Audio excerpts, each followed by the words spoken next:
Hello everyone, welcome to channel e Pathshala, जहां आज हम जानेंगे भारतीय संविधान के पार्ट 2 के बारे में। तो पार्ट 1 अगर आपने नहीं देखा है तो आप पार्ट 1 ज़रूर देखिए, क्योंकि उसमें हमने ये डिस्कस किया था कि संविधान दिवस, गणतंत्र दिवस क्यों मनाया जाता है और हमारे संविधान में कितने अनुच्छेद, कितनी अनुसूचियाँ और कितने भाग हैं। और उसमें हमने ये भी जाना था कि हमारा संविधान किन किन देशों से लिया गया है और क्या क्या चीज़ें हमने अन्य देशों से ली हैं। तो आइए शुरू करते हैं आज का वीडियो। आज के वीडियो का हमारा टॉपिक है भारतीय संविधान पार्ट 2। भारतीय संविधान में वर्तमान समय में केवल 470 अनुच्छेद हैं तथा 12 अनुसूचियां हैं और इसके 22 भाग हैं। परंतु जब संविधान निर्माण किया गया था तो मूल संविधान, ये कह सकते हैं जब बना था संविधान, तो उसमें 395 अनुच्छेद थे जो कि 22 भागों में विभाजित थे और उसमें अनुसूचियों की संख्या जो है वो सिर्फ 8 थी। लेकिन अब ये मॉडिफाई हो गया है, उसमें नए नए संशोधन हुए हैं, उसके बाद ये नई नई चीज़ें उसमें ऐड हुई हैं। तो आइए अब हम जानते हैं 12 अनुसूचियों और 25 भागों के बारे में कि उसमें कौन कौन सी अनुसूचियाँ और कौन कौन से भाग हैं।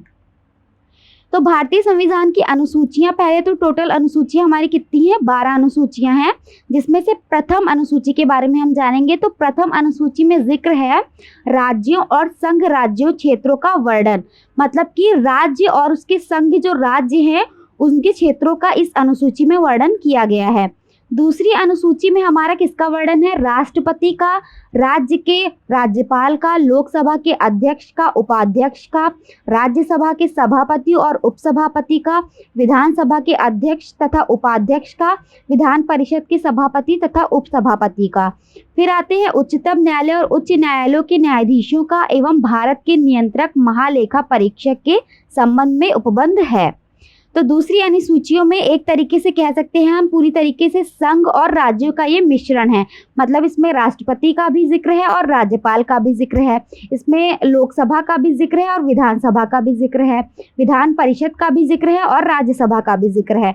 तो केंद्र स्तर पर जो जो चीज़ें होती हैं और राज्य स्तर पर जो भी चीज़ें होती हैं उन सभी चीज़ों का इसमें जिक्र किया गया है। फिर आते हैं तीसरी अनुसूची में। तीसरी अनुसूची में हमारा है शपथ या प्रतिज्ञान के प्रारूप। शपथ से मतलब है कि किसको शपथ कौन दिलवाएगा, इस चीज़ के बारे में इसमें वर्णन किया गया है। फिर आते हैं चौथी अनुसूची, राज्यसभा में सीटों का आवंटन किस हिसाब से होगा, ये चीज़ चौथी अनुसूची में बताई गई है। फिर आते हैं पांचवी अनुसूची में अनुसूचित क्षेत्रों एवं अनुसूचित जनजातियों के प्रशासन और नियंत्रण के बारे में ये उपबंध है। फिर आते हैं छठी अनुसूची, इसमें असम, मेघालय, त्रिपुरा, मिजोरम राज्यों में जनजातीय क्षेत्रों के प्रशासन के बारे में उपबंध लिखा हुआ है। फिर आते हैं सातवीं अनुसूची में संघ सूची, राज्य सूची और समवर्ती सूची के बारे में। आठवीं सूची में हमारा है मान्यता प्राप्त भाषाओं की सूची, किन किन भाषाओं को भारत के संविधान में मान्यता दी गई है, इसके बारे में इसमें जिक्र किया गया है। फिर आते हैं नवीं अनुसूची में विशिष्ट अधिनियमों और विनियमों के सत्यापन के प्रावधान। फिर आते हैं 10वीं अनुसूची, दल बदल परिवर्तन के आधार पर निहत्था के बारे में उपबंध या फिर दल बदल परिवर्तन के आधार पर आहर्ता के बारे में उपबंध। 11वीं अनुसूची में है पंचायतों के अधिकार, प्राधिकार और दायित्व। 12वीं अनुसूची में है नगर पालिकाओं के आधार, प्राधिकार और दायित्व। इन सभी टॉपिक्स में से अगर आपको किसी भी टॉपिक के बारे में डिस्क्रिप्शन से पढ़ना है तो आप हमें कमेंट सेक्शन में बता सकते हैं। अब हम आते हैं विस्तार से पढ़ेंगे भारतीय संविधान के भागों के बारे में। भारतीय संविधान 22 भागों में विभाजित है, ये हम सभी जानते हैं। 470 अनुच्छेद है, ये हम पहले भी पढ़ चुके हैं, और 12 अनुसूचियां हैं जिसको अभी हम देख चुके हैं। अब हम आते हैं अनुच्छेद भाग में, और वो किस अनुच्छेद से रिलेटेड है इसके बारे में। तो पहला जो हमारा भाग है संविधान का वो है संघ और उसके क्षेत्र के बारे में, ठीक है। तो ये जो संघ और उसके क्षेत्र है वो अनुच्छेद 1 से 4 के बीच में आते हैं, ठीक है। अब हम आते हैं संघ और उसके क्षेत्र, इसका कहने का मतलब क्या है। तो इसका एक तरीके से पूरा नाम होता है संघ और उसके राज्य क्षेत्र। पहले भाग को ले लीजिए, तो पहले अनुच्छेद में 1 से 4 तक का मेंशन होता है। उसके बाद इसके अंदर क्या आता है, तो संघ और उसके राज्य क्षेत्र यानी संघ एवं उसके राज्य के विषय में जानकारी दी गई है। तो यहाँ भी भाग में संघ अर्थात भारत और राज्य क्षेत्र अर्थात भारत के जो राज्य हैं उसके केंद्र शासित प्रदेशों के बारे में जानकारी दी गई है। कहने का मतलब है भारत एक तरीके से, या फिर भारत हमारा संघ है, एक राज्य है, ठीक। उसके अंदर जो राज्य आते हैं, जो हमारे राज्य हैं, हम लोग उदाहरण के लिए मध्य प्रदेश ले लेते हैं, अरुणाचल प्रदेश ले लेते हैं, हमारा उत्तर प्रदेश हो गया, ये सब राज्य है। तो इनके बारे में जो मेंशन किया गया है वो हमारे भाग 1 और अनुच्छेद 1 से 4 में इस चीज़ को मेंशन किया गया है। अब हम आते हैं भाग 2, जिसका नाम है, जिसके अंतर्गत आता है नागरिकता। तो नागरिकता का जिक्र भाग 2 में और अनुच्छेद 5 से 11 में किया गया है। तो क्या होती है नागरिकता? नागरिकता जो होती है वो होती है कि भारत में कौन रह सकता है, कौन भारत के नागरिक हैं, किन कंडीशन में उन्हें भारत की नागरिकता मिलेगी, इन सब का वर्णन जो है वो भाग 2 में किया गया है। फिर आते हैं हम भाग 3, या उसे कहते हैं मूलभूत अधिकार या मौलिक अधिकार। मौलिक अधिकार का जिक्र 12 से 35 तक के अनुच्छेद में किया गया है। मोस्ट इम्पॉर्टेंट, हर एग्जाम में ये चीज़ पूछी जाती है। भाग 3 में मौलिक अधिकार हमें देखने को मिलते हैं, जिन्हें इंग्लिश में हम फंडामेंटल राइट्स कहते हैं। हमारे संविधान में आम आदमी के हितों की सुरक्षा के लिए मूल अधिकार की व्यवस्था की गई है। इस मूल अधिकार को मौलिक अधिकार भी कहते हैं, ठीक है। फिर आते हैं हम भाग 4 में। भाग 4 में राज्य के नीति निर्देशक तत्व का जिक्र किया गया है। तो इससे पहले मैंने वीडियो में आपको बताया था कि हमारे देश के जो नीति निर्देशक तत्व हैं वो आयरलैंड से लिए गए हैं। तो अब जानते हैं कि नीति निर्देशक तत्व में ऐसा क्या होता है। नीति निर्देशक तत्व अर्थात राज्य को किस प्रकार नीति निर्माण करना है। राज्य से तात्पर्य, देखिए जब इसके टर्म में हम लोग राज्य को लेते हैं तो हम कोई राज्य मतलब एक स्टेट नहीं होता है, राज्य मतलब हमारी कंट्री होती है, मीन्स देश। तो यहाँ पे मतलब है राज्य से मतलब देश स्तर पर हम बात कर रहे हैं। राज्य से तात्पर्य यहाँ देश के स्तर में सरकार और राज्य के स्तर पर सरकार दोनों से है, और वे किस प्रकार नीति का निर्माण करते हैं इसका विवरण इसमें देखने को मिलता है। एक तरीके से आप नाम से भी समझ सकते हैं, राज्य के नीति निर्देशक तत्व मतलब राज्य की नीति बनाने के लिए जो निर्देश होते हैं उन्हें राज्य के नीति निर्देशक तत्व कहते हैं। फिर आते हैं भाग 4A, जिसका नाम है मूल कर्तव्य, ठीक। और मूल कर्तव्य हमारे आता है 51A में, ठीक। अनुच्छेद 51A में मूल कर्तव्य का जिक्र किया गया है। अब जान लेते हैं मूल कर्तव्य क्या होते हैं। एक तो मूल अधिकार होते हैं और एक हमारे होते हैं मूल कर्तव्य। तो मूल कर्तव्य क्या होते हैं, देखिए भाग 4A मौलिक कर्तव्य या मूल अधिकार जो है वो 42वें संशोधन या फिर 42वें संशोधन 1976 में जोड़ा गया था। मीन्स ये जो 4A है ये पहले से ही हमारे संविधान में नहीं था, इसको बाद में संशोधन करके 1976 में ऐड किया गया था। और फिर वही 2002 में 46वें संविधान संशोधन के जरिए दोबारा मॉडिफाई भी किया गया था। इसमें बुनियादी कर्तव्य दिए गए हैं। कर्तव्य दिए गए हैं से मतलब है कि वो बेसिक चीज़ बताई गई हैं जो हमें अपने देश की रक्षा के लिए या देश की सुरक्षा के लिए या एक कहे देश के सम्मान के लिए हमें फॉलो करने ही चाहिए। जैसे हर एक नागरिक की इंडिया के लिए एक ड्यूटी बनती है, जैसे कि हमारी फंडामेंटल ड्यूटी हम उसे कहते हैं, और वो ड्यूटी होती है राष्ट्रगान राष्ट्रीय ध्वज का सम्मान करना। और जब राष्ट्रगान हमारे कानों में पड़ रहा हो तो हम उसको सम्मान देकर उस समय खड़े हों, ठीक। तो भाग ए जो हमारा भाग 4A है वो हमें ये सिखाता है कि हमें अपने देश के जो संपदा है, धरोहर है, उनका कैसे सम्मान करना है। तो एक तरीके से इसको करने के लिए हम प्रतिबद्ध होते हैं कि हम ये चीज़ करें, तो ये हमारे लिए एक देश का सम्मान होता है, ठीक है। अब आते हैं भाग 5 में। तो भाग 5 में इस संघ का वर्णन किया गया है। संघ वैसे तो एक छोटा सा वर्ड है, लेकिन इसने अपने आप में बहुत सी चीज़ों को समेट रखा है। तो अब हम जानते हैं संघ में क्या होता है। पहले मैं बता दूं, अनुच्छेद 52 से लेकर 151 तक आपने देखा होगा कि अनुच्छेद 52 से लेकर 151 तक मतलब कितने सारे अनुच्छेद हैं जो सिर्फ संघ से रिलेटेड हैं। तो अब जानते हैं संघ का मतलब क्या होता है। भाग 5 जिसमें संघ का मतलब होता है केंद्र, यहाँ केंद्र सरकार के संबंध में जानकारी मिलती है, जिसमें केंद्र से जुड़े प्रधानमंत्री, राष्ट्रपति, उपराष्ट्रपति आदि इन सब का वर्णन जो है वो भाग 5 में किया गया है। फिर अगर हम राष्ट्रपति, उपराष्ट्रपति और प्रधानमंत्री को भी बहुत डीप पढ़ते हैं तो वो अपने आप में भी बहुत बड़ा टॉपिक हो जाता है। अब हम आते हैं भाग 6 जिसका नाम है राज्य। तो राज्य का वर्णन जो है वो 152 से लेकर 237 तक के अनुच्छेद में किया गया है। तो राज्य क्या है, जिसमें राज्य सरकार, राज्यपाल और राज्य की कार्यपालिका से संबंधित चीज़ें आती हैं, वो हमारे भाग 6 में डिस्क्राइब की गई हैं। अब हम आते हैं संविधान के भाग 7 में। भाग 7 में भाग 7 का एक तरीके से नाम है राज्यों के नियम। लेकिन जब संविधान का संशोधन हुआ, मतलब 7वां संशोधन किया गया, तो 1956 में इसे एक तरीके से निरस्त कर दिया गया। तो इसके बारे में थोड़ा सा जानते हैं। भाग 7 राज्यों के नियम निरस्त कर दिया गया, यानी इसे समाप्त कर दिया गया है। पहले इसमें विभिन्न प्रकार के राज्य के ग्रुप होते थे, यानी कि राज्यों को ग्रुप के अनुसार बांटा गया था, जैसे ग्रुप ए राज्य, ग्रुप बी राज्य। तो इस पद्धति को राज्यों के ग्रुप का लेकर के वर्णन किया गया था। लेकिन 7वें संविधान संशोधन 1956 द्वारा इसे समाप्त कर दिया गया है। वर्तमान में यह भाग 7 काम नहीं कर रहा है। ठीक है, तो मतलब भाग 7 का एक तरीके से अब कोई अस्तित्व नहीं है, क्योंकि इसे निरस्त कर दिया गया है। अब हम आते हैं भाग 8 में, जिसमें संघ एवं राज्य क्षेत्र या फिर संघ राज्य क्षेत्र का वर्णन किया गया है। यह अनुच्छेद 239 से 242 में आता है। तो अब जानते हैं संघ राज्य क्षेत्र क्या है। संघ राज्य क्षेत्र अर्थात केंद्र शासित प्रदेश। भाग 8 में केंद्र शासित प्रदेश के प्रशासन कैसे चलेगा। आप तो जानते ही हैं कि हमारे देश में जो नॉर्मल राज्य हैं या प्रदेश हैं, और उनके कंपैरिजन में जो केंद्र शासित प्रदेश हैं, उनके नियम कानून हम लोगों से थोड़ा डिफरेंट होते हैं। तो ये इस चीज़ का जो जिक्र है वो भाग 8 में किया गया है। कुछ केंद्र शासित राज्यों में विधानमंडल और मंत्रिपरिषद का गठन कैसे होगा, ये सारी चीज़ें जो हैं वो भाग 8 में आती हैं हमारे। अब हम आते हैं भाग 9 में, जिसमें जिक्र किया गया है पंचायत के बारे में। तो अनुच्छेद 243 से लेकर के 243O तक के बारे में जो है पंचायत का जिक्र किया गया है।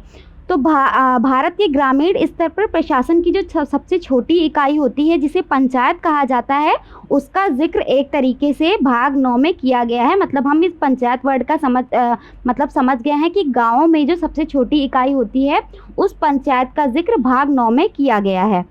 फिर हम आ जाते हैं भाग 9A, जिसमें नगर पालिकाओं का जिक्र किया गया है। तो ये अनुच्छेद कौन से हैं हमारे, 243P से लेकर के 243ZG तक। तो अब आते हैं नगर पालिकाओं में क्या होता है। जैसे भारत में ग्रामीण स्तर पर प्रशासनिक इकाई को पंचायत कहा जाता है, उसी प्रकार शहरी इलाकों में प्रशासन की इकाई बनाई गई है, उसे हम नगर पालिका, नगर पंचायत, नगर परिषद आदि नामों से जानते हैं। और भाग 9A नगर पालिकाओं को लेकर इसमें वर्णन किया गया है। 9A नगर पालिकाओं का वर्णन के अनुच्छेद जो है वो हमारा 243P से लेकर के 243ZG तक है। तो ये लाइन यहाँ पर समझ में आ गई कि हमारी नगर पालिका किसकी होती है, शहरी क्षेत्रों की एक तरीके से इकाई होती है, और जो पंचायत होता है वो हमारा ग्रामीण क्षेत्रों की सबसे छोटी इकाई होती है। अब आते हैं भाग 10, जिसमें जिक्र किया गया है अनुसूचित और जनजाति क्षेत्र, और यह हमारे अनुच्छेद 244 से लेकर के 244A के बीच में आते हैं। तो अब हम एक बार देख लेते हैं अनुच्छेद 10 के बारे में। अनुसूचित और जनजाति क्षेत्र भारत में कुछ ऐसे हिस्से हैं जहां पर विशेष प्रकार की अनुसूचित जाति और जनजाति विशेष रूप में पाए जाते हैं।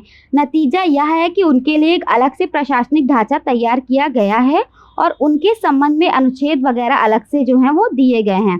तो वह इसी के अंतर्गत आते हैं। मतलब हमने देखा है ना, अनुसूचित जाति और जनजाति के लिए एक तरीके से अलग चीज़ें बनाई गई हैं, वही इन्हीं चीज़ों का जिक्र इस भाग में किया गया है। अब आते हैं हम भाग 11 में।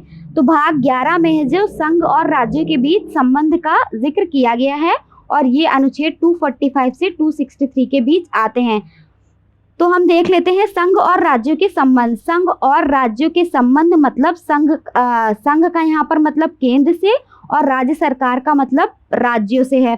तो राज्य और केंद्र के बीच जो भी संबंध होते हैं वो कैसे होंगे, कैसे कोई चीज़ राज्य तक और राज्य से संघ तक जाएगी, इसके बीच में कैसे संबंध होंगे, या कौन इसका मीडिएटर होगा, ये सारी चीज़ें जो हैं वो हम भाग 11 में पढ़ते हैं।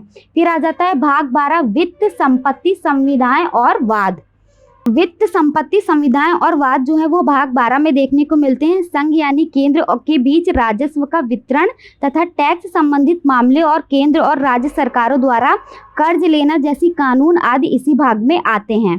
ठीक, तो अब आपको समझ में आ गया कि इसमें किससे रिलेटेड चीज़ें बात की जा रही है। राजस्व और टैक्स से रिलेटेड जितनी भी बातें होती हैं वो वित्त, संपत्ति, संविधाओं के भाग 12 में आती हैं।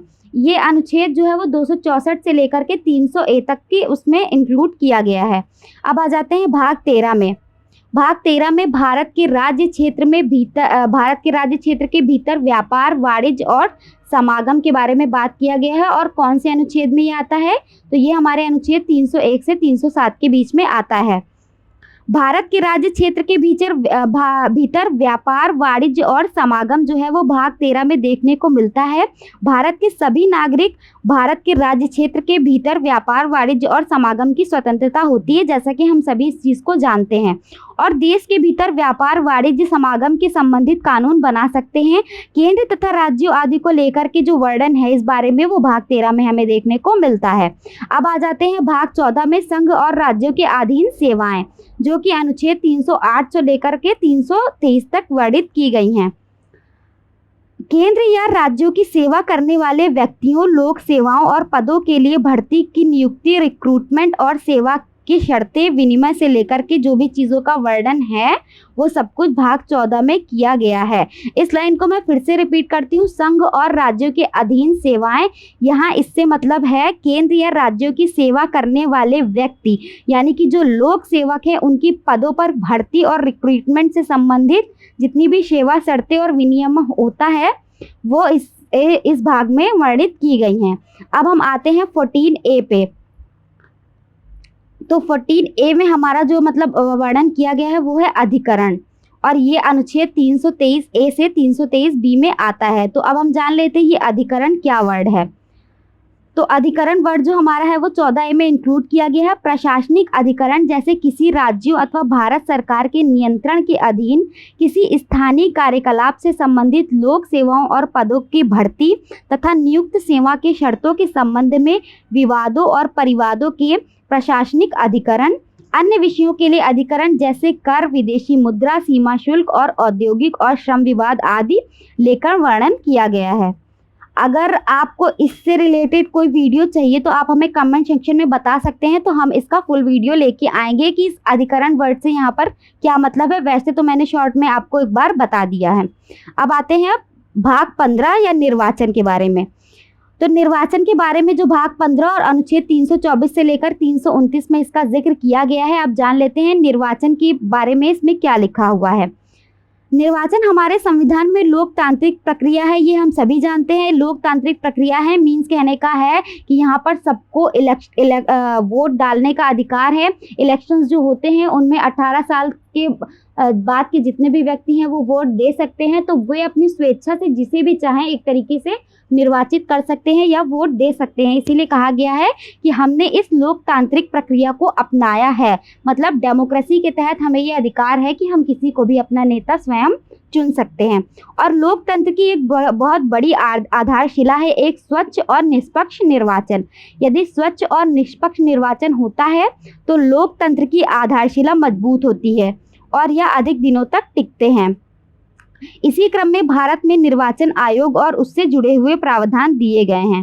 ठीक है, निर्वाचन इलेक्शन की बातें या इलेक्शन कमीशन की बातों को लेकर जो भी वर्णन किया गया है वो भाग 15 में किया गया है।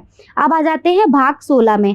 कुछ वर्गों के लिए विशेष उपबंध। कुछ वर्ग से मतलब है यहाँ पर इस प्रकार अनुसूचित जातियों के लिए एक आयोग होगा जो राष्ट्रीय अनुसूचित जाति आयोग के नाम से होगा, जो अनुसूचित जनजातियों के सामाजिक आर्थिक विकास की योजना प्रक्रिया में भाग ले और उन्हें सलाह दे तथा केंद्र और राज्य के अधीन उनके विकास की प्रगति का मूल्यांकन करे तथा लोकसभा और राज्यों की विधानसभाओं में सेवाओं के पदों के लिए अनुसूचित जाति और अनुसूचित जनजातियों के स्थानों के आरक्षण संबंधी बातों का वर्णन किया गया है।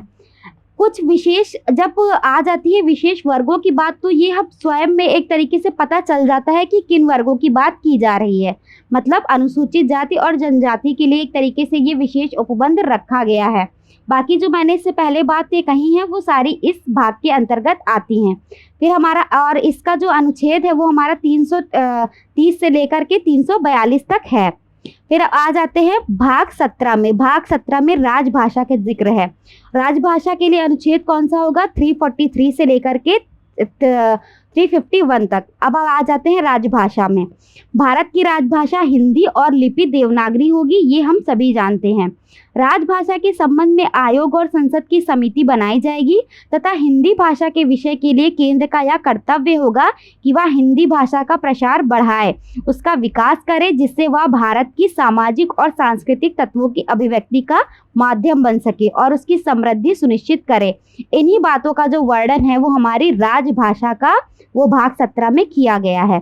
अब हम आ जाते हैं भाग 18 में, जिसका नाम है आपात उपबंध।